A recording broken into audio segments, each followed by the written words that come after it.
барын тұрғызсақ тұрышты, барын атып шықтық дейді. Қашқандарды жана от бар ғой, отын атады. Шу от атыменен барып күгізіп аттық дейді. Қыздарды зорлықтап аттық дейді. Ана біз бұяқтан кетпейбіз дейді, біздің жеріміз дейді. Өлсек те шул жерде өлесіп, кішкене балдар айтып жатыр. Чоң адамдар айтып әлі қойын. Құдай сақтасын ғой, 3-ші дүниелік соғыс башталып кетіші мүмкін. Ошоны Трамп башташы мүмкін. Саламатсыздарбы, урматтуу Евразия Today агенттигинин көрүүчүлөрү.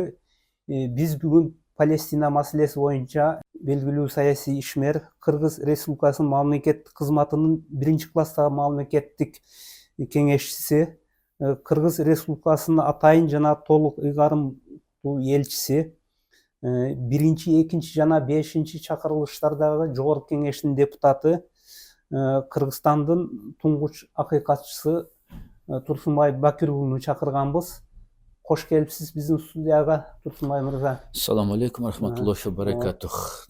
Турсунбай мырза, сиз жакында бир ай мурда Стамбулга Палестина маселеси боюнча эл аралык конференцияга катышып келдиңиз. Алгач ушул жыйын тууралуу айтып берсеңиз. Мен таң калганым, дайыма тигил же бул ислам өлкөнүн парламенти уюштурчу эле.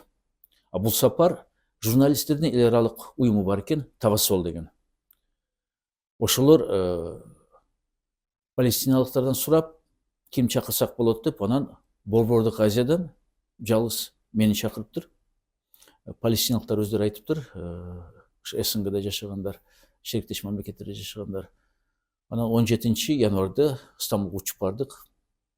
Каттоодон өтүп атканда эле мен таң калдым, эми жаш жигиттер отурат каттап. Мени көрүп эле паспортун бергенче эле сиз Турсунбайсызбы дейт.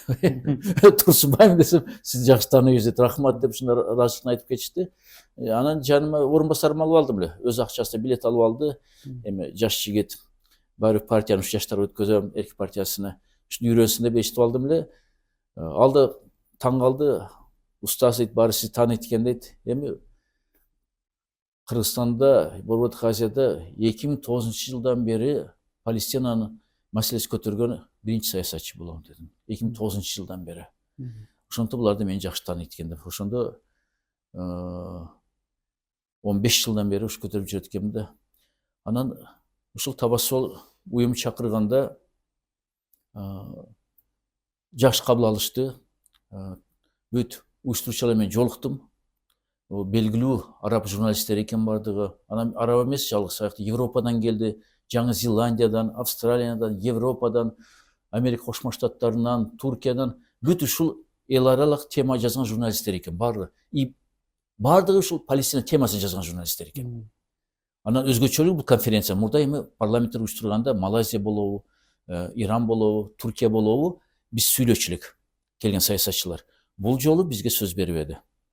Башында эле бүт баары сүйлөп атканда бизге ыраазычылыгын айтты. Анткени дейт, ушу Палестина боюнча биздин ушунча 200-гө жакын журналисттер шейит кетиптир. Биле палестиналыктар эмес, башка улуттагы журналисттерде. Ошол маалыматты дейт, силер да тараткан жардам берип аттыңар дейт. Ушул маалыматты биз элге, коомчулукка, дүйнөлүк коомчулукка бербегенде эч ким Палестинада көйгөйдү билбейт эле. Жөөттөр Израиль билгени кылат эле дейт. Мына биз маалыматты алып аттык, журналисттерибиз набут болуп атты, кетип аттал дүйнөгө дейт, ушу октун бомбалардан дейт. Бирок маалыматты силер жеткизип аттыңар. Палестина болушкан, ушу Палестина маселени көтөргөн урматтуу саясатчылар, дипломаттар деп баарыбызга рахматты айтты. Ошонус бизге мындай жакшы болду.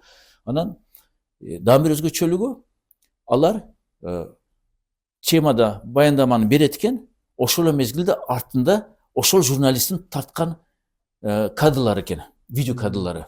Жана бомба түшкөндөр, жаш балдар өлүп атканы, аялдар өлүп атканы, же болбосо Израилдин солдаттары жана кыйнап атканы палестиналыктарды.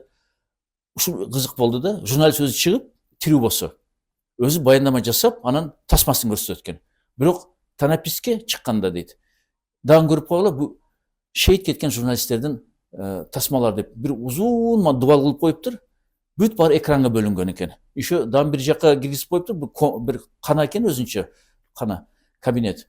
Ошо ичинде толук андай жана 4-дүбү, 5-дүбү билбейм, звук келет экен, бомба түшкөн, самолет учкандарын, биякта адамдар өлүп атканы, үйлөр кулап атканы, алды ушу шейит кеткен журналисттердин тасмалары экен. ана акыркы тасмаларды бул жерде дубалга көрсөтүп коюптур. Журналисттердин сүрөттөрү, акырктаткан репортаждары өтө таасирлүү болду. Ошол журналисттер эмгегине баалап, биз да ыраазы болуп, ушул конференциянын жогорку даража өткөнүнө баарыбыз күбө болдук. Өтө жакшы өттү. Рахмат. Анан эми бүгүнкү күндө Американын жаңы президенти Дональд Трамптын Газа секторунун жашоочуларыны убактылуу деп атат. Египетке, араб өлкөлөрүнө жана башка мамлекеттерге көчүрөбүз, анан Газа секторуну калыбына келтиребиз деп айтып атат да. Бирок буга Түркиянын президенти Эрдоган баш болуп каршы болуп атат. Ушул маселе боюнча сиздин оюңуз кандай? Бул Нетаньяху менен алгачкы жолу жолукту президент болгондон кийин Трамп. Анан ушул маселени козгошту. Мунун артында эмне болушу мүмкүн? Деги эле газалыктар ушул сунушка макул болобу? Сиздин оюңуз кандай? Америкада президент шайлоо болуп атканда баары кол чаап атышты. Ура! Байден кетип атат, Трамп келет экен деп. Мен ошондой айтканмын. Буларда саясий система башка Америка Кошмо Штаттарында. Сүйүнбөгүлө. Именно ушул Трамп биринчи жолу шайланганда Иерусалим, Аль-Кудстун эл аралык статусуна карабай, бул Израилдин борбору деп туруп, өзүнүн элчилигин Америка элчилигин жылдырганда, аны кошмочуларга кошо жылдырган. Ошентип биринчи жолу Аль-Кудс, Иерусалимдин эл аралык статусун бузган ушул Трамп. Мына жакшылык күтпөгүлө. Бул ушу Нетаньяху сионисттердин эң алгачкы биринчи досу ушул. Байден да эми алжып калса да, ал да сүйлөбөдүбү президент болуп турганда. Мен о Нетаньяху менен жаш мезгилинде таанышкан элем дейт. Ошондо жөөттөрү чакырганда мен ошол жерде сүйлөгөм дейт. Мен америкалык болсом да, мен да сионист деп өзүмдү сезем, белгилейм деп туруп, сионисттерге жакындап кеткен Байден. А бул болсо Трамп андай сүйлөбөсө да, бирок бул тымызын жөөттөргө жардам берип жүргөн. Мына Байден мисалы оор бомбаларды бербесе да, Трамп келип берип атат. Мына эми кече түшүптүр оор бомбалар. Бомбалар каяка түшөт? Палестинага, Ливанга, Сирияга. Эгерде дагы өткөндөй эле болсо, булар Иранга да бомба ташканы, ойлонушпай таштап салат Иранга да, башка өлкөлөргө да таштап салат бомбаларды. Иордания президенти акырда келип кече ойгонуп сүйлөп атпайбы? Палестина элин көчүргөнгө каршыбыз деп. Мүмкүн Иорданияга бир чагымчылык кылат Израиль. Ошондуктан бул жерде жаман нерсени күтсөк болот. Бирок мен бирдекени ушу Трамп жана ошого окшош согушчул, ушу мээси току согушка бурулган камне чечем деген саясатчылар айткым келет. Бул Трамп болобу, Нетаньяху болобу, жана башка канды каалаган Палестина элине жок кылабыз деген саясатчылар кайрылгым келет. Палестина бүгүнкү күнү эрдикти, каармандыкты көрсөткөн, эң жогору даражада көрсөткөн каарман эл. Бир да эл мындай көрсөтө албады. Кудайга шүкүр. Ошондуктан Палестинаны коркутканы бул пайдасыз. Мына видеолорду көрүп атабыз. Ошол эле сиздин коллегаларыңарга рахмат, журналисттерге. Кичине кыздар, балдар тартып атат. Жөөттүн солдат турса да, жоокер турса да, сенен коркпойм дейт. Көп болсо самолетту учактардын ишенесиң дейт, аскер учактардын ишенесиң дейт. Сен коркоксуңар деп кичине балдар, кыздар айтып атат. Анан биз бияктан кетпейбиз дейт, биздин жерибиз дейт. Өлсөк да ушул жерде өлөбүз деп кичине балдар айтып атат. Чоң адамдар айтпай эле коеюн. Ошондуктан бул эл кетпейт. Өлсө өлөт аякта, бирок кетпейт. Бул биринчиден. Экинчиден болсо,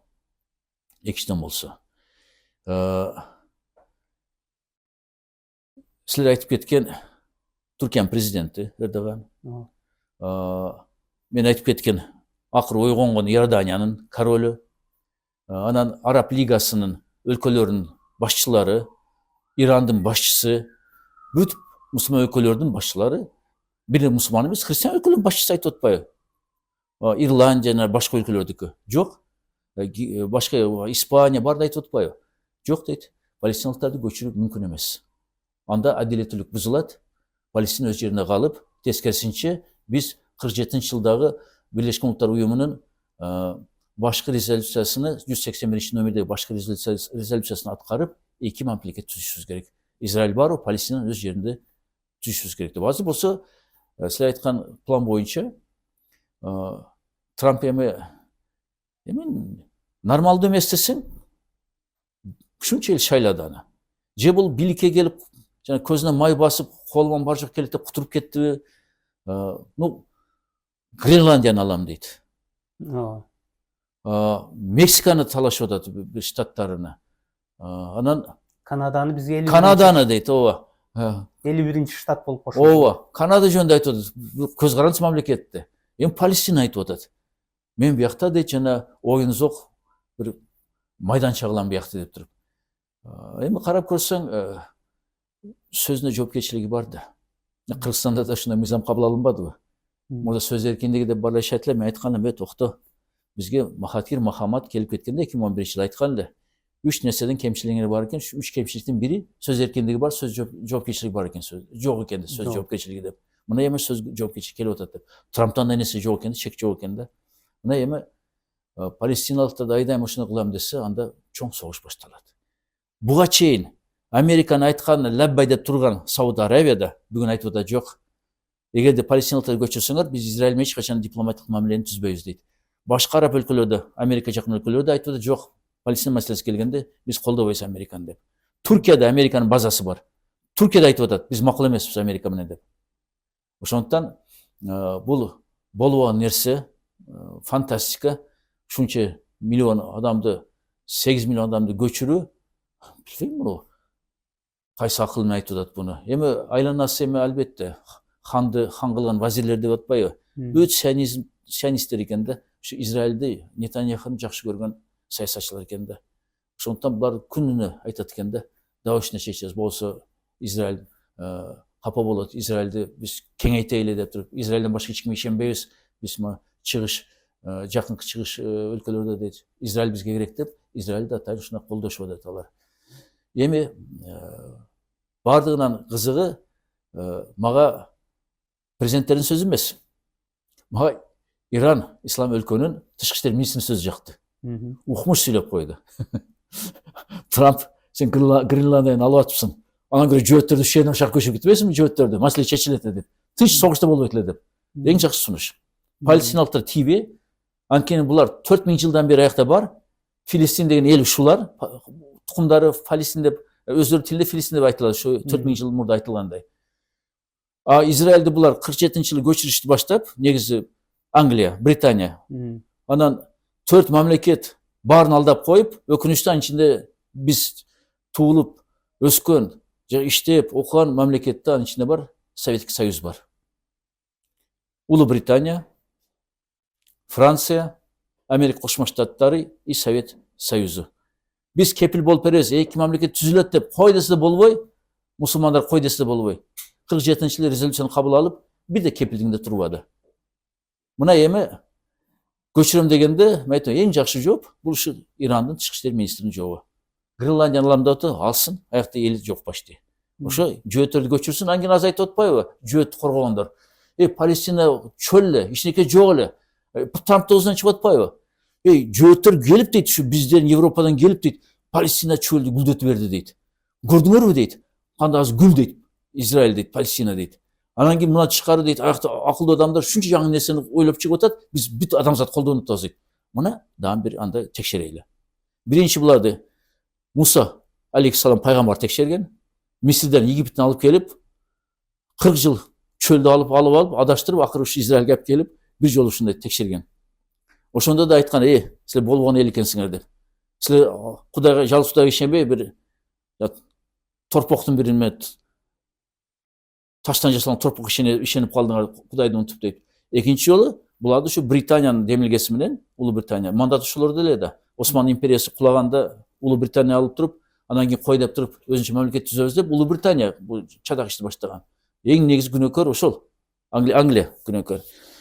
Экинчи жыл булар текшеришти, 47-жылык резолюция кабыл алып. Эми үчүнчү жолу текшерсин. Ушундай эле гүлдөтсө, ушундай жөөттөрдүн мыкты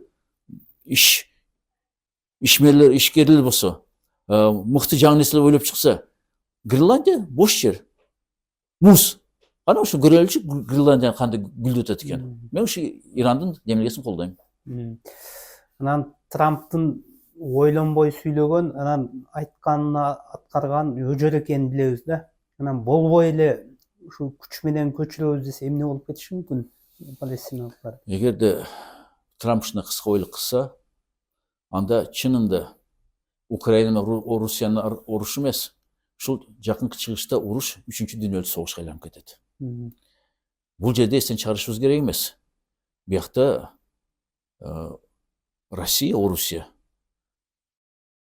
колдоп атат Палестинаны. Пакистан колдоп атат Палестинаны. Эки мамлекетте да ядролук курал бар. Мгм. А эми Америкада бар Израилди колдогон. Франция азыр мурдады колдобой калды. Бирок Францияда баары согушса, мусулмандар көп болсо да, ача пикир болуп, баары расмий Париж Израилге болушат.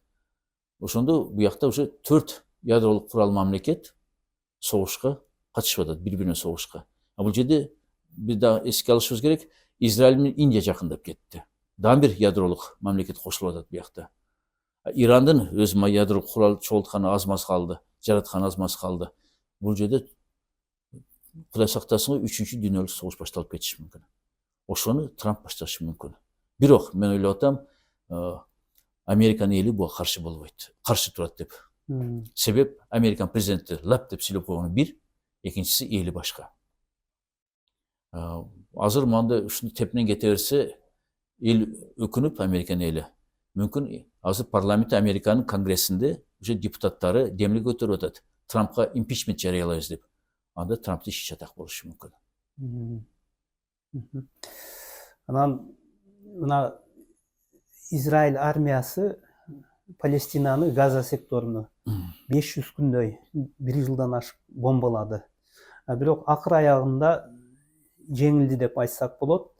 Себеби жана барымтада жаткан жарандарыны бир адамыны, бир 100гө жакын палестиналыкка болгондо да өлүм жазасына тартылган адамдарга алмаштырууга мажбур болду да. Анан буларды жеңилди деп айтсак болобу Израиль ушул согушта? Саясатта да, жашоодо да, жашоонун ай бир тармагында бумеранг принципи бар. Бумеранг принципи. Мгм. Эмне жазсаң, эртең өзүңө кайтып келет. Бул көп жолу далилденди. Мына эми 48-жылы Нагба трагедияны эстен чыгарбашыбыз керек. Ошондо мен кече өзүмдүн сайттагы баракчаларыма жүктөдүм. Жөөттөдүн офицерлери, жоокерлери мактанышып атат. Биз дейт, Палестина арабтарынын айылдарына кирип дейт, баарын тургузсак турушту, баарын атып чыктык дейт. Качкандарды жана от бар го, оттун атат. Ушу от аты менен барып күгүзүп аттык дейт. Кыздарды зордуктап аттык дейт. Эми бул ачык айтып атабыз, муну жооп берип атам, күн келет деп өздөрү кейип атат. Башка сөз менен айтканда, 48-жылкы булар кылган акмактык, фашисттик ыкма кайтып келип атат. Мына көбү бүгүнкү түшүнүп атат. Хамас террорист эмес экен да дейт. Мен да ушу дайым айтам. Эгерде баканы бассаң да, раматылык ажы айтчу эле. Баканы бассаң да, баары бак деп добуш чыгарат да. Учпа турбайт да баканы бассаң. 48-жылдан бери кырып атса, өлтүрүп атса, геноцид кылып атса, камап атса. Кечеде бир видеону көрдүм. 6 жашта, 5 жашта баланы солдаттар машина отургузуп алып кетип атат. Бечара чыңырып атат. Күчкө салып кетип атат. 5 жашар баланын күнөөсүн эме? Тили эми чыкты, эми басып баштады. Ушундай кылып атса, ким чыдайт? Палестина ордуна бизди койсок, биз да көтөрүлөт элек. Курал берсе таш менен чыгат элек. И так мага кыргыздарды баары эле айтып атат. Бул курал керек эмес, кыргыздар таш менен эле революция кылып ак үйдү басып алат экен деп туруп. Биз Палестинадан кем калбайт элек ушундай болсо. Ошон үчүн Палестина буяк түшүнүшүбүз керек. Палестина элине башка мүмкүнчүлүк жок. Жана бакана айтканда, буларды басып, булар акыры үнүн чыгарып атат. Бирок буларда эч качан куралбайт эле, интифада деп койот эле, бул Ясир Арафат тирүү мезгилинде да ушул күнгө чейин таш менен булар урчу эле. Мына Хамас биринчи жолу курал менен чыкса, Израилдин аскери эч нерсе жарабагалаганы бүт дүйнө көрдү. Шермендеси чыкты. Аны Голланд да айтты. Мына Атайын отставкага кетишти, кызматтан алышты, бул жоопкерчиликтен качырып. Бирок эл аралык кылмыш жаза сот иштен кетсе да баары Голландты чакырат, жоопкерчиликке чакырат. Эстесек, Нюрнберг сот процессini, фашисттик Германияны офицерлерини кызматтан кетсе да, качып кетсе, таап баарын 40 жыл, 50 жыл өтсө келип соттоп атты го, баарыны ассын деп, даргассын деп. Голландда жооп бериш керек. Ошондуктан бул жерде азыр Израилдин аскери эң күчтүү аскер болсо да, жакынкы чыгышта. Бирок өзүнүн жеринде башка өлкөнү алып ала коелу. Коркутпайбы мен Иранга, Сирияга бүт башка басып кирем деп туруп, Ливанга деп туруп. Өзүнүн жеринде, басып алган, оккупацияланган жерде аскерге эмес, партизандарга жеңилди да. Бизге жакын кыргыздарга кандай сөз? Партизан деген сөз.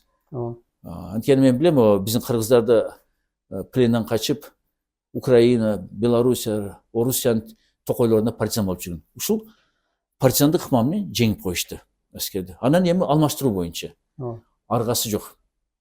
Эли талап кылып атат Израилдин. Ана барымтага алынгандар бошот деп атат. Эми болсо экинчи аны эч ким албай атат. Эгерде Нетаньяху менен Галланд чыныгы Израилдин мекенчили болгондо, чыныгы улутчул болгондо, булар башында эле уруш токтотуп туруп, согуш токтотуп туруп, барымтадагыларды куткарган аракет кылышады. Болду. Айткан сөзүңөргө макулбуз деп Хамас менен келишим барат эле. Азыр мына өздөрү айтып атат, şu barымтадагылардын жөөттөрдүн 3/1 уже биздин бомбалардан, ок атуудан курман болду дейт. Өздөрү атып салды өздөрүнүн заложниктерине. Барымтадагылар. Ошондон бул жерде бул маселеде жеңишти булар. Ошондон аскери де жеңилди, саясатчылар да жеңилди буякта. Ошону көрүп бүгүнкү күнү Тель-Авивде, Иерусалимде бүт бар жакта жөөттөр митингге чыгып атат. Өкмөткө каршы. Эми бул жерде да Американы айтып коюш керек. Кудай буйруса, мен ага ишенем. Эл аралык кылмыш жаза соту карамаса, ушул эл аралык жаза кылмыш жаза соттун мүчөлү болгон өлкөлөргө Нетаньяху барып калса, же Галланд барып калса, кармап сотко алып келсе, мен сүйүнөт элем. Мен күнү тынбай көрөт элем ошентип.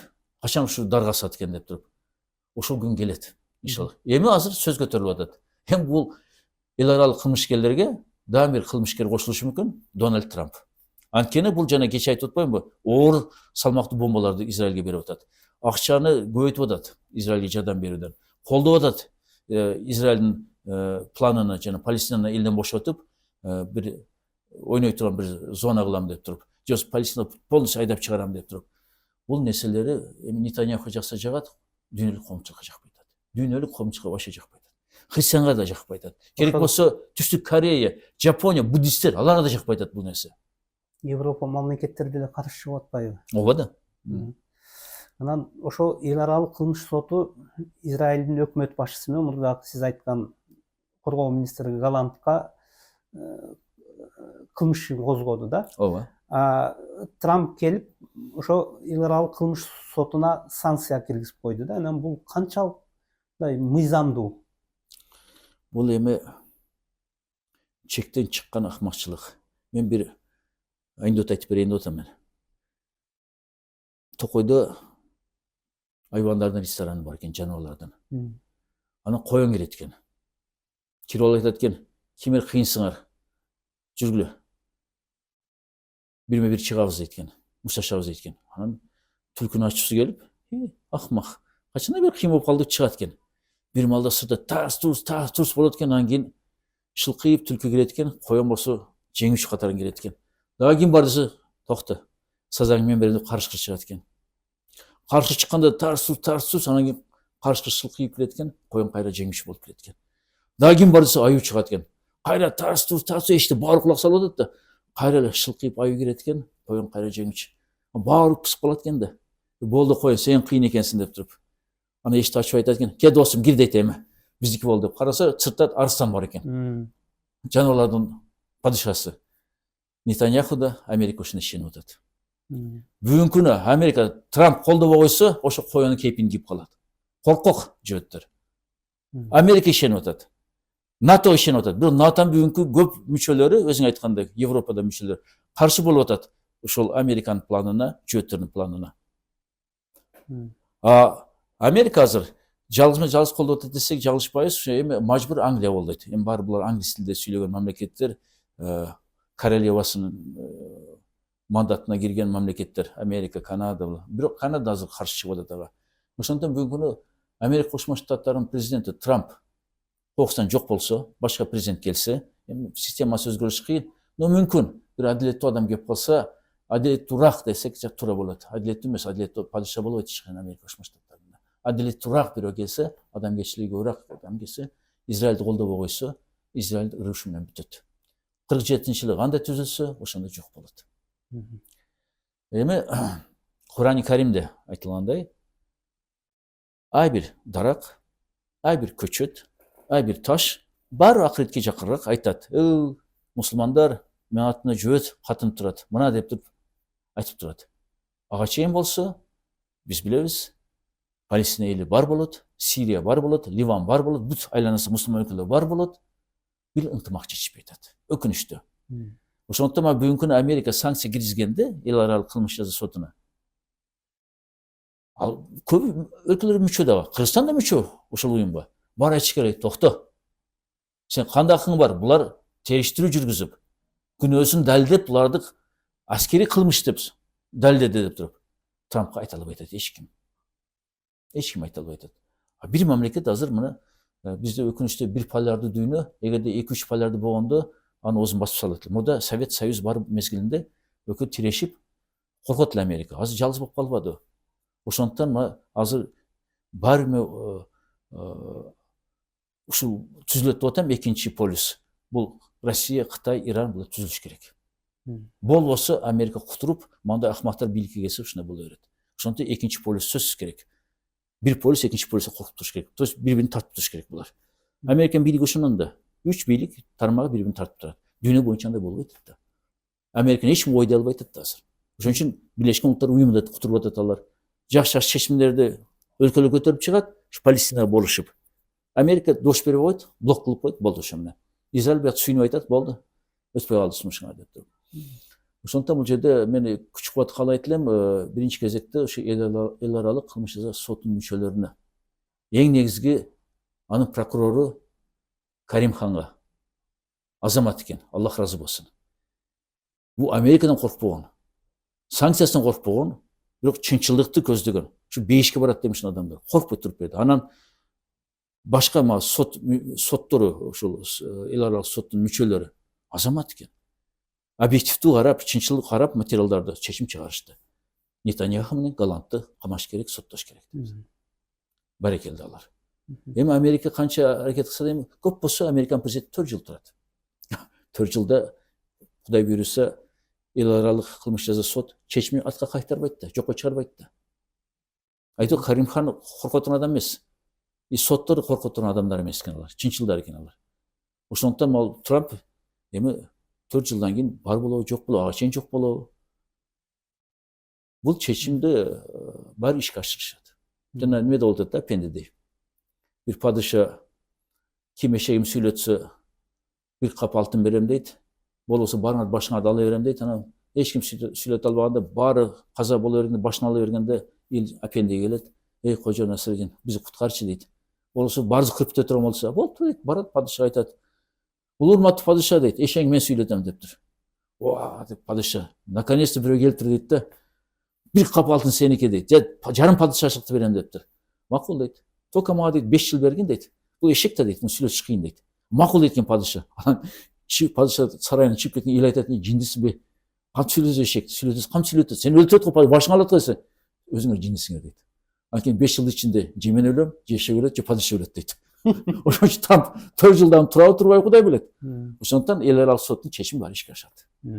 Бар адамзат жана фашисттик Германия жеңилгенден кийин баары сот болбоду, Нюрнберг соту болбоду. Бул сапарда соту болот. Иншаллах. Адилетке ишенебиз. Албетте. Ансыз адамзат жок болот. Мына христиан өлкөлөр, мурда мусулмандарды кор кылган, жактырбагандар, бизди террорист дегендер өздөрү болушуп атпайбы Палестинага? Хамас сактап атпайбы? Булар террорист эмес деп. Мына күндө карасаң, Twitter башка социалдык жерлерди карасаң, уже европалык саясатчылар, дипломаттар, жазуучулар, жөнөкөй адамдар бүт баары айтып атат, террорист эмес алар. Алар элине болушуп чыкты. Израилдин кылган кордугуна чыдабай, геноцидке чыдабай деп туруп. Ошондуктан бул жерде ушу Кудай буйруса адамзаттын акылдуу жагы көбөйүп, күчтөнүп бар жазалайт.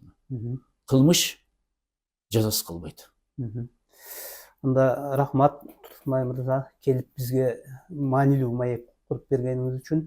Мен бир эле сөздү кыстырма катарында айтып кетейин аягында. Урматтуу телекөрүүчүлөр, урматтуу ушу инимдин жана сайттын окурмандары. Ынтымак болсо бүгүнкүдөй Палестина эли кыйналмак эмес.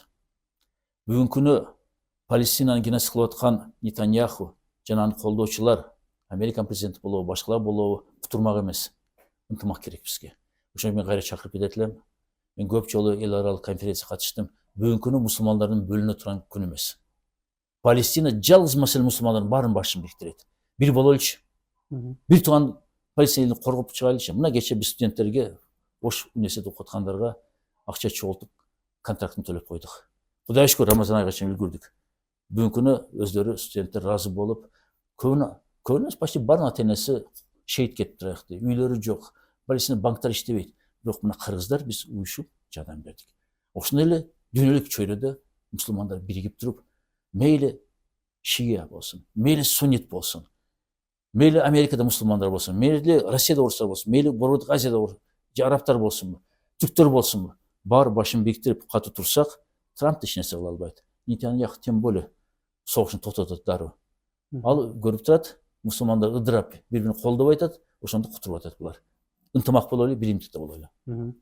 Рахмат, ушу биздин студияга келип, өтө маанилүү темада маек кылып бергениңиз үчүн. Аллах разы болсун.